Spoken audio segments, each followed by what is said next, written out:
Seorang gadis bernama Alice lelah berjalan sepanjang hari tanpa melakukan apapun. Panas membuatnya mengantuk. Tiba-tiba dia melihat kelinci putih yang sedang terburu-buru di suatu tempat. Tampaknya aneh bagi gadis itu bahwa dia berbicara kepada dirinya sendiri dan terus melihat arlojinya. Terbakar dengan rasa ingin tahu, Alice bergegas mengejar kelinci itu, dan tanpa ragu-ragu melompat setelah dia ke dalam lubang. Di dalamnya ada sumur yang dalam, dindingnya dilapisi rak buku. Alice jatuh sangat lambat dan berhasil melihat semuanya dengan benar. Begitu sampai di dasar sumur, gadis itu melihat meja kaca dengan 3 kaki. Di atasnya tergeletak kunci emas kecil dan semacam botol. Alice mencoba membuka pintu dengan kuncinya, tetapi ternyata pintu itu terlalu kecil. Melihat sekeliling, dia melihat sebuah pintu kecil. Untuk membukanya dan menemukan dirinya berada di taman yang megah, Alice harus minum dari botol dari meja. Setelah menyesap beberapa kali, dia mulai mengecil. Gadis itu menyusut begitu cepat sehingga dia tidak punya waktu untuk mengambil kunci dari meja. Kemudian dia melihat pai ajaib di lantai. Segera setelah Alice menggigit, dia mulai tumbuh dengan cepat ke atas. Gadis itu telah tumbuh begitu besar sehingga dia tidak bisa melewati pintu yang disayanginya lagi. Alice mulai menangis begitu banyak sehingga segera genangan air besar terbentuk di dekatnya. Pada saat itu dia melihat kelinci putih. Gadis itu memanggilnya, tetapi dia sedang terburu-buru, dan dengan ketakutan menjatuhkan sarung tangan dan kipasnya. Alice mengambilnya dan menyadari bagaimana dia mulai menyusut. Alasannya adalah penggemar sihir. Alice jatuh ke dalam genangan air matanya sendiri. Ketika dia terlempar ke darat, gadis itu kembali memperhatikan kelinci. Dia bingung Alice dengan pembantunya, dan memerintahkan untuk segera pulang untuk sarung tangan baru dan kipas angin. Gadis itu berlari untuk melaksanakan perintah itu. Di rumah kelinci, dia tidak bisa menahan rasa ingin tahunya, dan meminum cairan dari botol. Ini mengarah pada fakta bahwa Alice tumbuh menjadi sangat besar dan dengan cepat memenuhi seluruh rumah. Dia bisa menyusut hanya berkat pai. Setelah mendapatkan kembali dimensi sebelumnya, gadis itu lari. Segera dia melihat jamur besar di mana ulat biru besar sedang duduk. Alice mengeluh padanya tentang perubahan tinggi badannya yang konstan. Ulat itu menyarankan gadis itu untuk memakan sepotong jamur. Alice makan sedikit dan akhirnya kembali ke tinggi normalnya. Dan dia melanjutkan. Tiba-tiba Alice melihat sebuah rumah. Masuk ke dalam, gadis itu berada di dapur, di mana dia melihat Duchess dengan bayi menangis di pelukannya.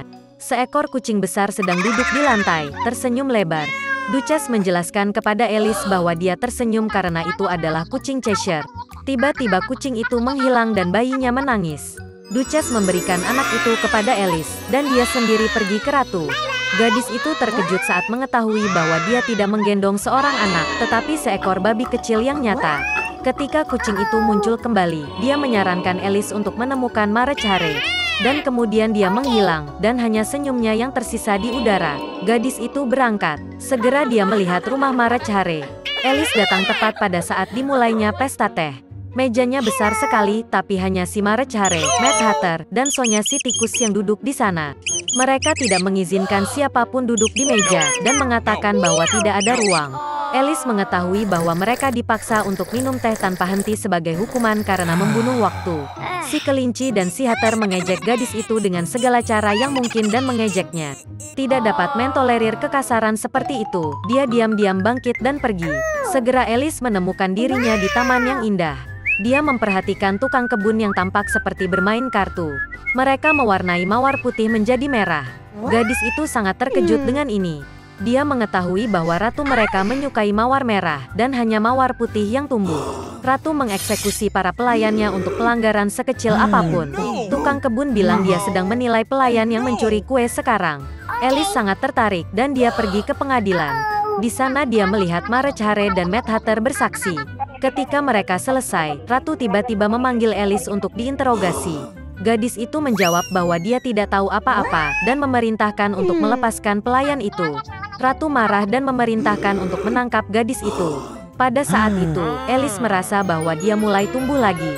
Gadis itu menyadari bahwa ini hanyalah kartu, dan dia tidak takut pada mereka. Dan pada saat itu juga, keajaiban itu menghilang. Alice terbangun di tempat terbuka yang sama di mana dia pertama kali melihat kelinci putih. Ada pemandangan yang familiar di sekitarnya, suara yang familiar terdengar. Jadi itu hanya mimpi, pikir Alice. Di kerajaan yang penuh kebahagiaan dan kegembiraan, raja dan ratu hidup. Mereka hanya memimpikannya satu hal, memiliki anak. Ketika mereka sudah kehilangan semua harapan, putri mereka lahir. Dia sangat manis dan cantik. Pada kesempatan ini, sebuah perayaan besar diatur, dan banyak tamu diundang ke istana, di antaranya adalah para penyihir yang baik. Mereka mendapat sambutan yang paling hangat dan ramah. Tetapi Raja dan Ratu membuat kesalahan besar, mereka lupa mengundang penyihir lain. Dia tidak meninggalkan menaranya selama bertahun-tahun, dan semua orang mengira dia sudah lama meninggal. Ketika saatnya tiba untuk memberikan hadiah kepada sang putri, para peri dengan murah hati menghadiahinya dengan kecantikan, hati yang baik, kecerdasan, suara yang indah, kemampuan menari dan memainkan berbagai alat musik. Ketika giliran penyihir terakhir tiba, tiba-tiba peri jahat memasuki aula, yang mereka lupa undang ke liburan. Peralatan makan segera dibawakan untuknya, tetapi dia merasa bahwa dia tidak diterima dengan hormat sebagaimana mestinya. Menarik piala dan piring darinya, dia menggumamkan mantra. Penyihir itu berharap pada hari ulang tahunnya yang ke-16, sang putri menusuk tangannya dengan spindel, dan karenanya dia mati. Ratu menangis dengan sedih atas keinginan penyihir jahat itu, dan Raja memerintahkan untuk menangkap penyihir itu. Tapi dia sudah menghilang dengan tawa yang tidak menyenangkan. Untungnya, peri terakhir belum sempat mengucapkan keinginannya kepada sang putri. Dia tidak bisa membatalkan mantranya, tetapi berjanji bahwa gadis itu tidak akan mati, tetapi hanya akan tertidur lelap sampai dia dibangunkan oleh ciuman cinta. Raja segera memerintahkan penghancuran semua gelendong di kerajaan. Dan kemudian tibalah hari ulang tahun ke-16 sang putri, hari yang dibicarakan oleh peri jahat. Sang putri tumbuh menjadi gadis yang cantik dan baik hati. Raja memerintahkan 3 penyihir untuk menjaganya. Peri menjaganya seperti biji mata mereka. Pada hari ini, Raja dan Ratu mengunci gadis itu di sebuah ruangan untuk mencegah kejadian buruk. Tapi sang putri tidak mau dikurung. Tiba-tiba, sebuah pintu muncul di dinding kamarnya, yang belum pernah dilihat gadis itu. Dia mendengar suara aneh di luar pintu. Terbakar rasa ingin tahu, dan tidak tahu apa yang menunggunya, gadis itu memasuki dirinya. Pintu menuju ke sebuah ruangan gelap di mana seorang wanita sedang duduk dengan punggung menghadap putri. Dia berputar. Gadis itu belum pernah melihat poros seumur hidupnya. Dia menjadi penasaran. Sang putri pergi ke poros, menyentuhnya, menusuk jarinya dan tertidur lelap. Dan wanita itu ternyata adalah peri jahat yang sangat senang karena mantranya menjadi kenyataan. Sekarang semua orang memanggil putri tidur cantik.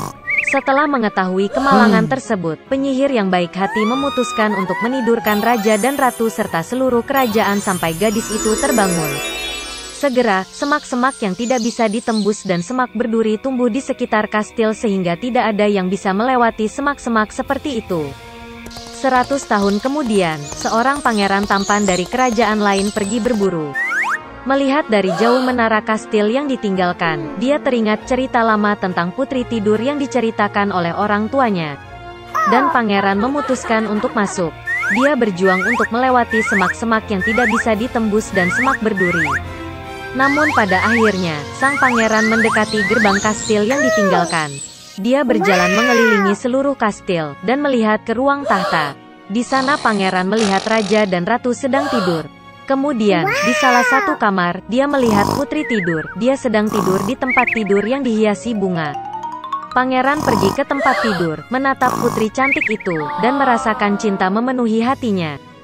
Dia tidak bisa menahan diri dan mencium putri tidur. Dan pada saat itu, dia membuka matanya dan melihat seorang pangeran tampan. Raja dan Ratu juga terbangun, seperti halnya seluruh kerajaan. Mereka sangat gembira, dan untuk menghormati kedua mempelai, pernikahan terindah yang pernah ada di dunia segera diatur. Sejak itu mereka hidup bahagia selamanya.